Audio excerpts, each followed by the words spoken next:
इस कार्यक्रम के पुण्यार्चक हैं श्रीमती नीलू संजीव जैन नेताजी, समन्वय जैन, श्रीमती बीना जैन, अमित जैन, राहुल जैन, श्रीमती राशि जैन, शुभम जैन, आनंदपुरी कानपुर। माताजी श्रीमती सरोज जैन, श्री नीरज जी जैन, शिखा जैन, श्री दीपक जी, आंचल जैन, आकर्ष जैन, पृथ्वी जैन, यशवी जैन, नेहल जैन और आरना जैन एवं समस्त सुख सरोज परिवार, सुख सरोज ज्वेलर्स प्राइवेट लिमिटेड, बगीची नंबर 3/6, गुरुद्वारा वाला साहिब रोड, आश्रम, नई दिल्ली।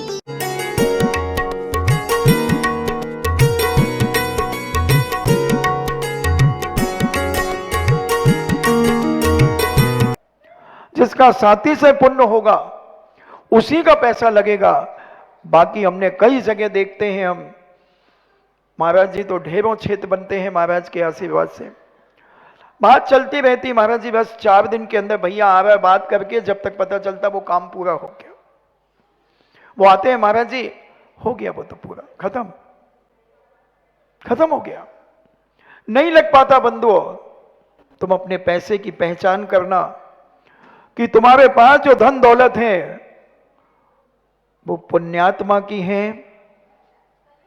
कितने पुण्य कितने टंच की जैसे चांदी होती है, तुम्हारा पुण्य कितने टंच का है कि जो अच्छे कार्यों में लग सकता है।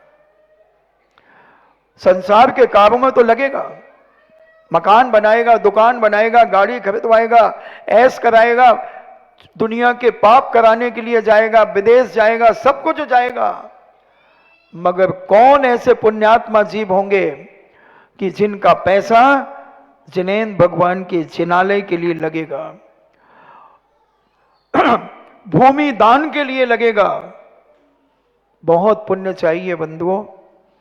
जिनेंद्र भगवान के कार्यों में पैसा लगाना हर व्यक्ति के पुण्य की ताकत नहीं है। अपन को लगता है कि वो दे नहीं रहा है। हमारे पूज्य महाराज कहते हैं कि अपन को लगता है, लोग कहते हैं महाराज जी वो बहुत है, वो अकेला कर सकता है।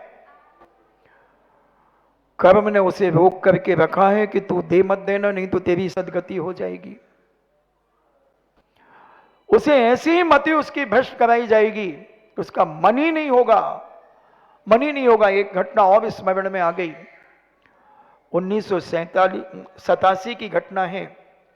पूज्य आचार्य श्री के सानिध्य में एक समूह श्रवण मंदिर बन रहा था। एक पारसनाथ भगवान उस समय 32,000 रुपए के थे।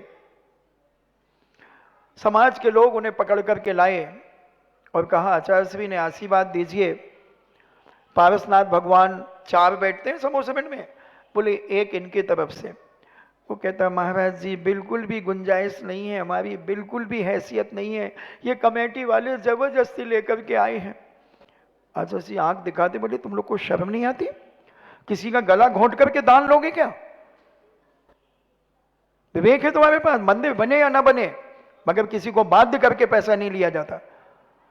जाइए दादाजी आप। और आचार्य जी ने अच्छे से उन्हें आशीर्वाद दे दिया। अब आचार्य जी तो हमारे भोले भाले, वो क्या जाने, मगर समाज तो जानती थी कि आदमी की हैसियत क्या है। और वो आ गया। 3 दिन नहीं हुए अब इनकम टैक्स का छापा पड़ा। 3 ट्रक चांदी, 75 किलो सोना, 10 लाख क्षण पर्व में जेल में जाकर के डोकरे ने जीवन बिताया। इस स्थान का नाम नहीं बता रहा हूं, मनकर बिल्कुल सत्य घटना है। 75 किलो सोना, 3 ट्रक चांदी बोरों में भर भर के गई। उसके यहां सातीर चांदी के थे, जो सातीर जानते, गाटर जिसे कहते हैं आप, वो चांदी के।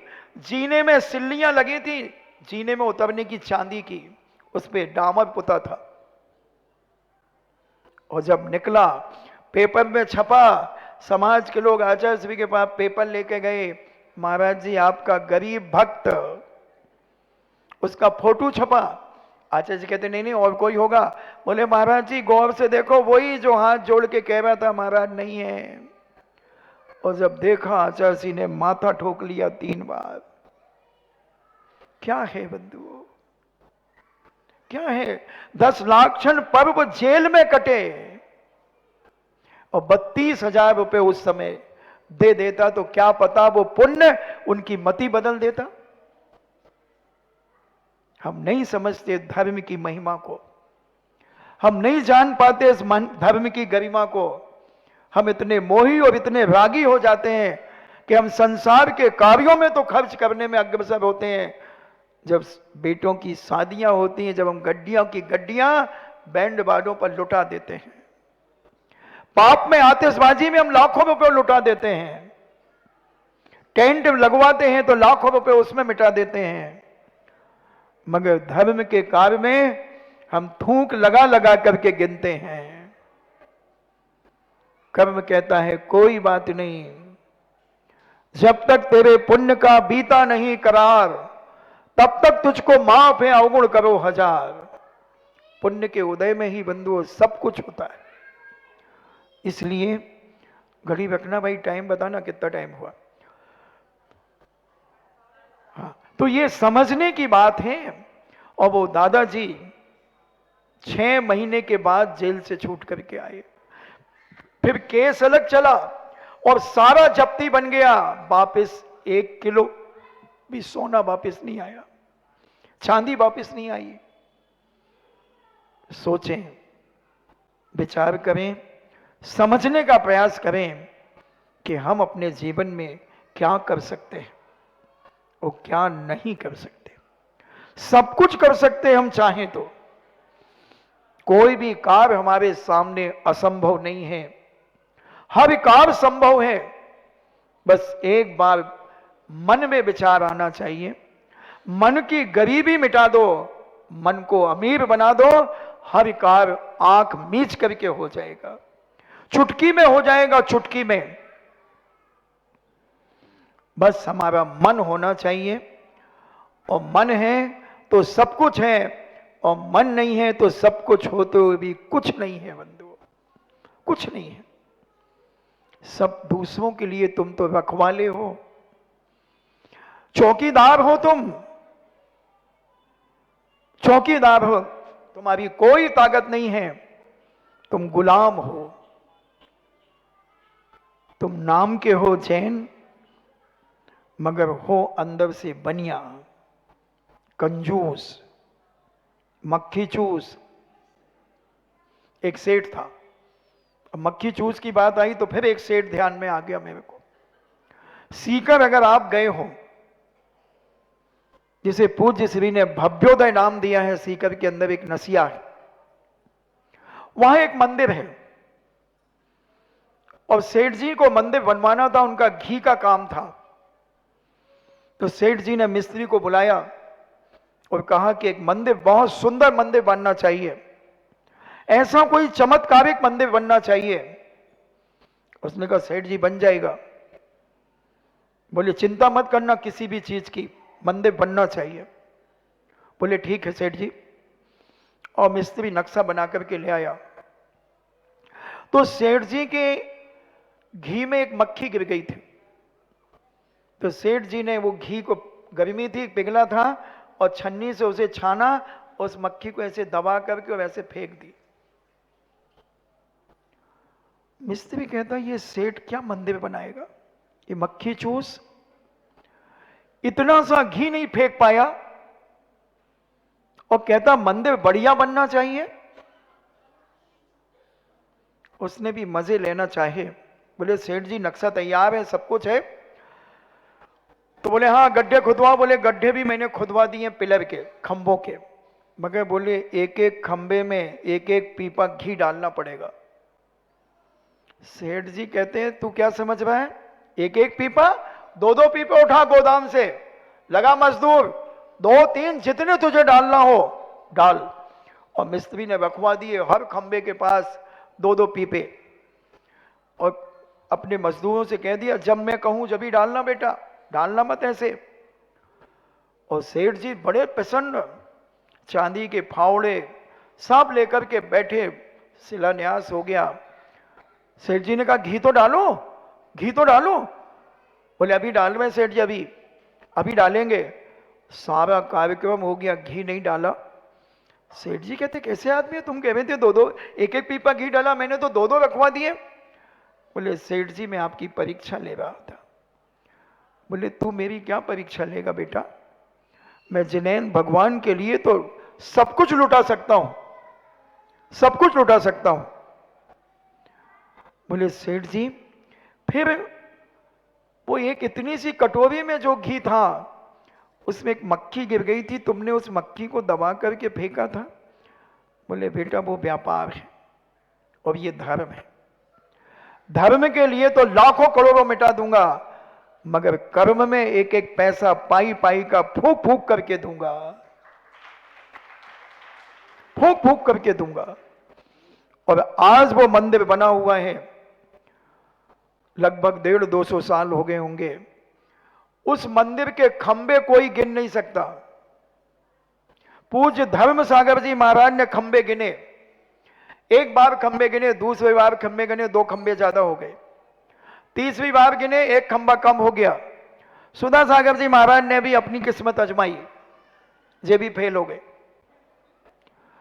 किसी ने श्रीफल रख करके भी किसी साधु ने गिनवाए, एक बार में 1 श्रीफल कम पड़ गया, 2 बार में 2 बच गए, कोई नहीं गिन पाता बंधुओं। जब भक्ति और श्रद्धा से दिया हुआ दान चमत्कारिक होता है, किया हुआ त्याग चमत्कारिक होता है। हमारे अंदर धर्म के प्रति बहुमान जागना चाहिए, मगर हमारे अंदर पाप के प्रति बहुमान है। पाप में तो हम मूंछों पे ताव देकर के खर्च करते हैं और धर्म के कार्यों में हम 100 बार सोच करके दान करते हैं। एक और घटना स्मरण में आ गई, ललितपुर की। एक सेठ जी थे, वो टायर की चप्पल पहनते थे, खादी की धोती और खादी का कुर्ता पहनते थे। मैंने उनको देखा है अपनी सगी आंखों से।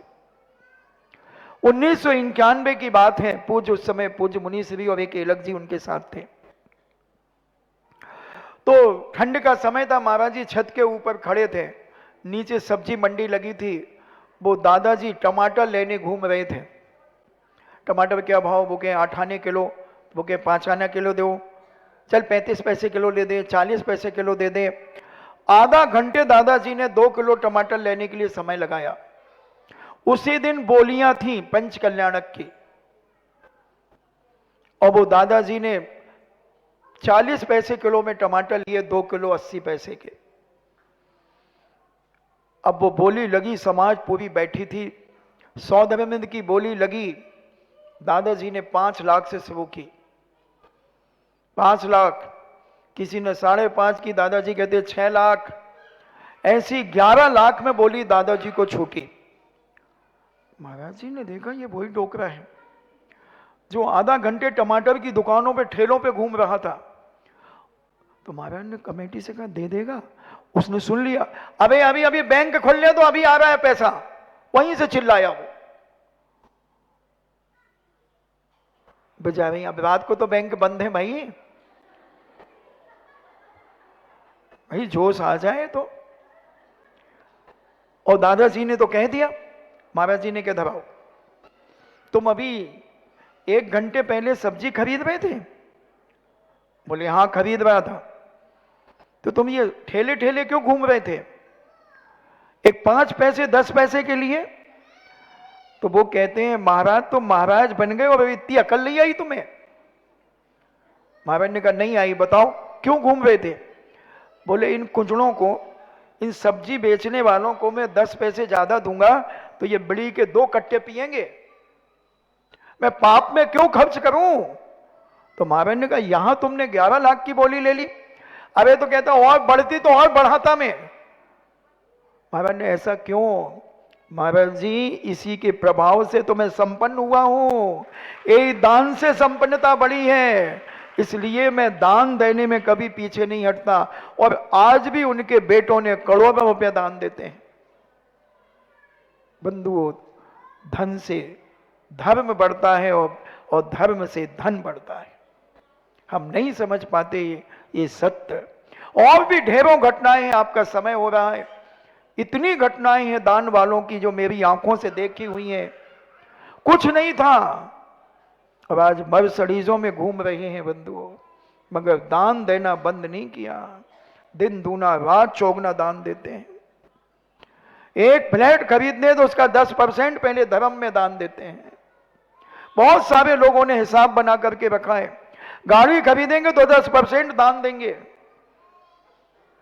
कोई भी चीज खरीदेंगे घर में 10% मंदिर में दान जाएगा।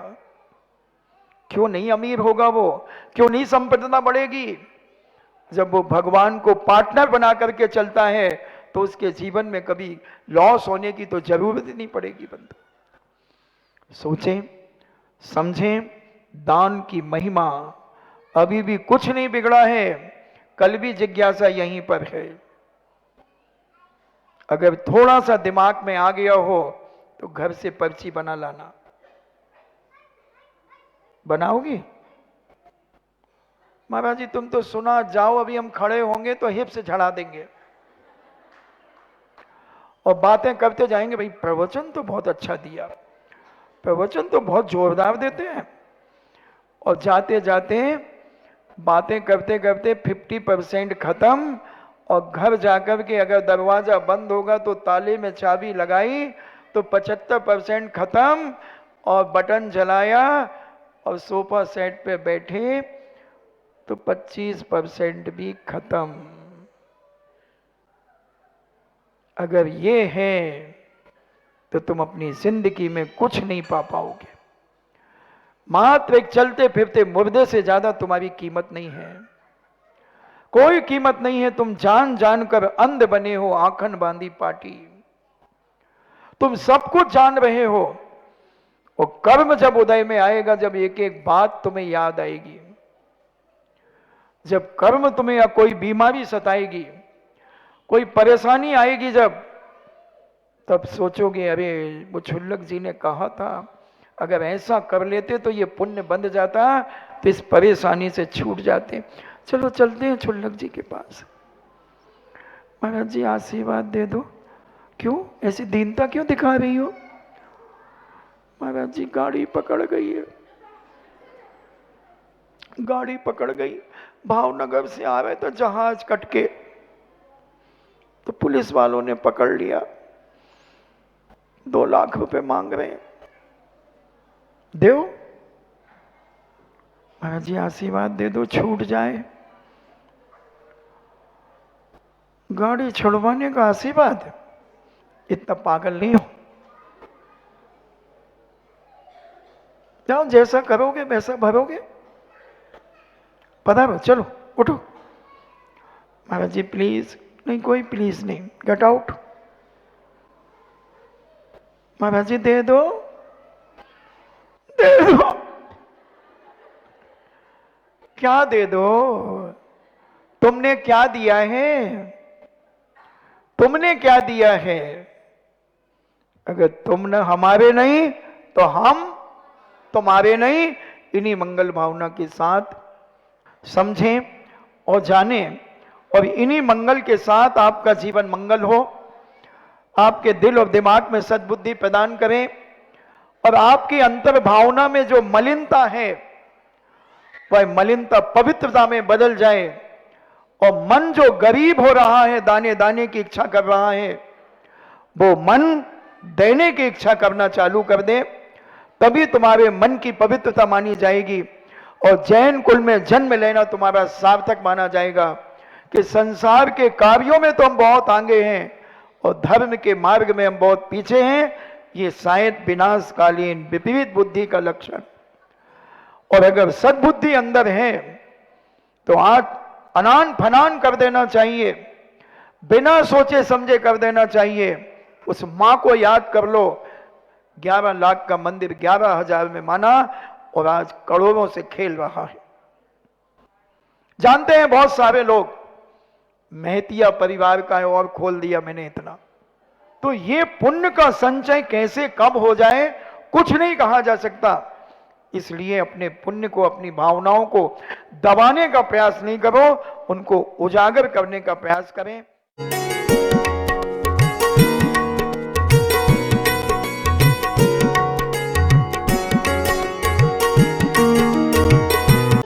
इस कार्यक्रम के पुण्यार्चक थे श्रीमती नीलू संजीव जैन नेताजी, समन्वय जैन, श्रीमती बीना जैन, अमित जैन, राहुल जैन, श्रीमती राशि जैन, शुभम जैन, आनंदपुरी, कानपुर।